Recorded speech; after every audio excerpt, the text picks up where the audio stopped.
Hey, it is Andy with the FensePost indie music blog, and I tend to be one of those hyper-focused people that always has something going on. I'm always eager to jump into the next big thing, master it, and apply it to something completely different.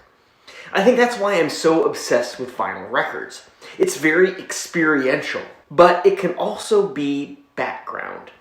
I can focus intensely on it for a moment and then get distracted by something completely different. And that's why a record like Corner's 2014 LP, Maxed Out on Distractions, is kind of intriguing. I'm struggling to determine whether or not its title applies to me. I'm leaning towards yes. After first discovering Corner's, I was a bit, dismayed at how much it cost to snag their LP, which was also available on cassette and a handful on CDs. It was super limited, pressed just to 100 copies on this purple vinyl, and an unknown quantity on 180 gram black wax. However, both iterations are sold out. The records and cassette, they were released via Lolipop Records, though the cassette apparently also made an international debut on a label in Argentina called Volante Discos.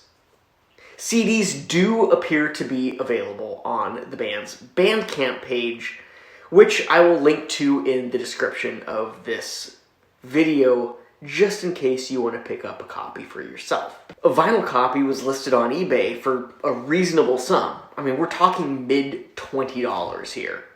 So I snagged it, and I was a bit shocked. When I opened it up, I found that my newly purchased $25-ish copy was not the standard 180 gram wax as I anticipated. It was, in fact, the super limited purple copy. I mean, holy shit, right? So let's take a quick look at that limited pressing. You've got this cover, which I love. You know, it's like this distorted screen and this static going on and then this geometric circular shape. The back is, it's more of that static, and you have the full track listing. And down in the lower right-hand corner is a logo for Lolipop Records. It is gatefold, so you have a band photo on one side and all of the lyrics to the songs on the other. As I noted, the vinyl itself is on purple wax. It does come on this really cool, kind of opaque wax. It's got this awesome reflection that just casts everything in this purple glow.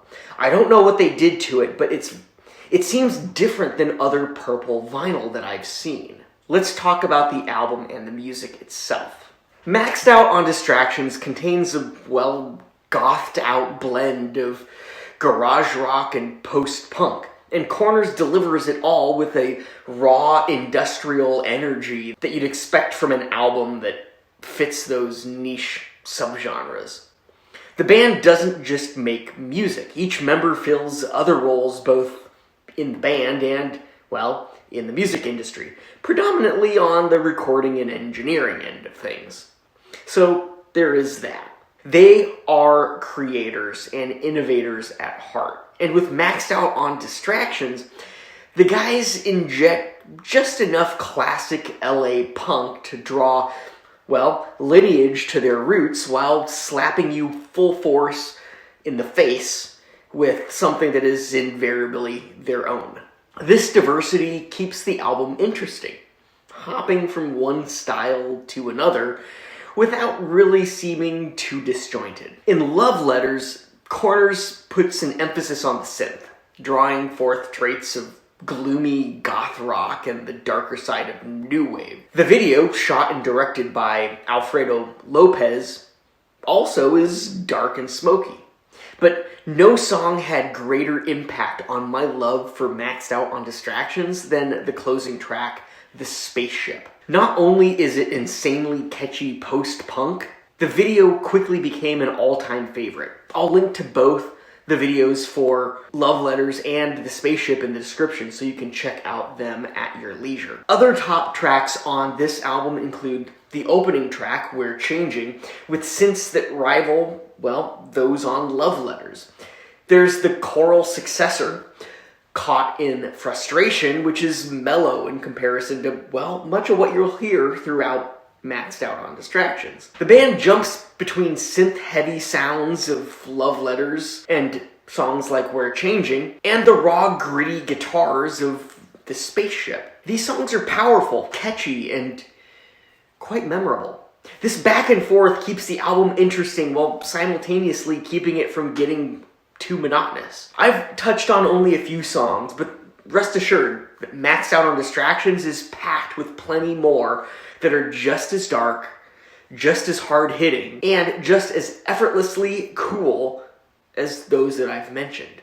Maxed Out on Distractions is one of the reasons for many years, probably close to a decade, that I stopped publishing year-end lists. There's so much amazing music out there that it's impossible to stay on top of it all.